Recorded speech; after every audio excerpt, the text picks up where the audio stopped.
ప్రభువైన యేసుక్రీస్తు నామములో అందరికీ నా హృదయపూర్వక వందనాలు. Praise the Lord. ఈరోజు కీర్తనల యొక్క సంక్షిప్త వివరణ అంటే Bible study. Book study of ప్లాజన్స్. జ్ఞాన సాహిత్య పుస్తకాలు యోబు, కీర్తనలు, సామెతలు, ప్రసంగి, పరమగీతములు. వీటిని జ్ఞాన సాహిత్య పుస్తకాలు అని కూడా అంటాము. కీర్తనలో మొత్తం 150 అధ్యాయాలు ఉన్నాయి. కీర్తనల పరిశుద్ధ గ్రంథం మొత్తంలో అతి ఎక్కువ అధ్యాయాలు ఉన్నటువంటి గ్రంథం ఏంటంటే కీర్తనల గ్రంథం మాత్రమే. అతి పెద్ద అధ్యాయముతో కూడినటువంటి గ్రంథం కీర్తనల గ్రంథం. అతి చిన్న అధ్యాయంతో కూడినటువంటి గ్రంథం కీర్తనల గ్రంథం అన్నమాట.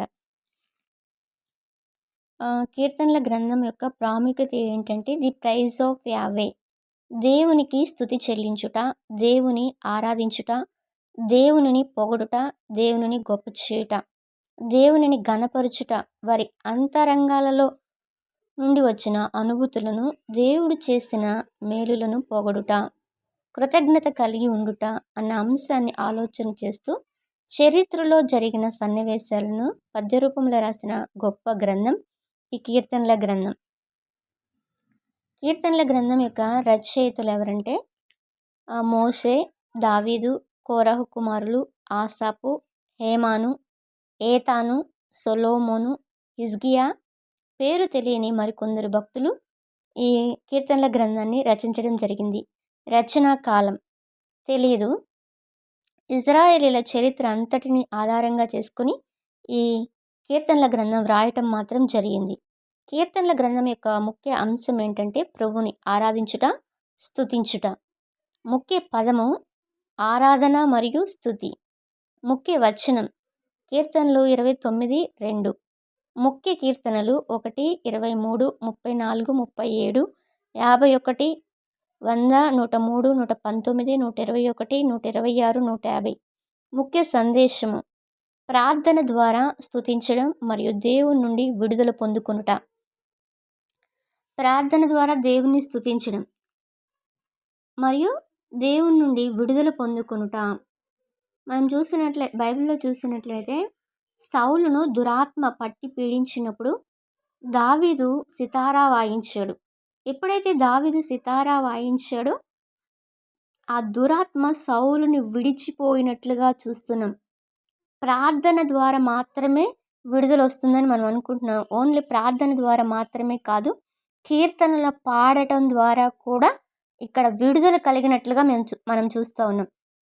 అంటే దావీదు తన హృదయం అంతటితో దేవుని ఎడల కృతజ్ఞత కలిగి ఎంత గొప్పగా స్తుతించాడో అతను స్తుతించగా ఆ స్తుతి దేవునికి ఇంపైన సువాసన వలె ఉంది.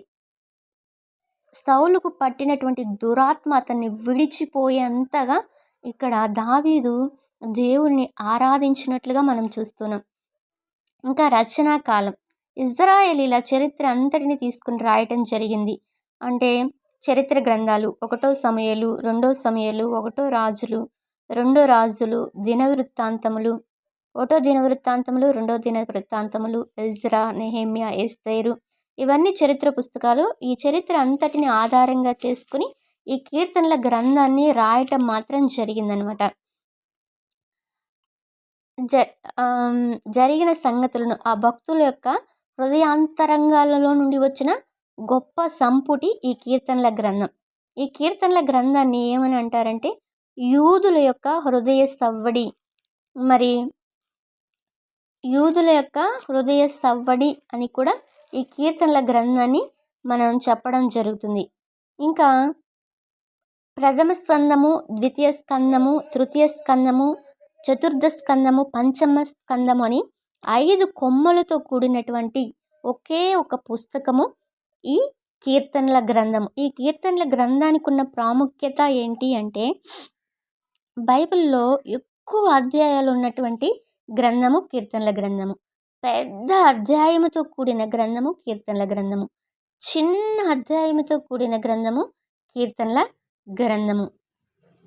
ఇంకా ఎన్నెన్నో దివ్యమైన సంగతులు, అంశాలు ఈ కీర్తనల గ్రంథంలో ఉన్నాయి.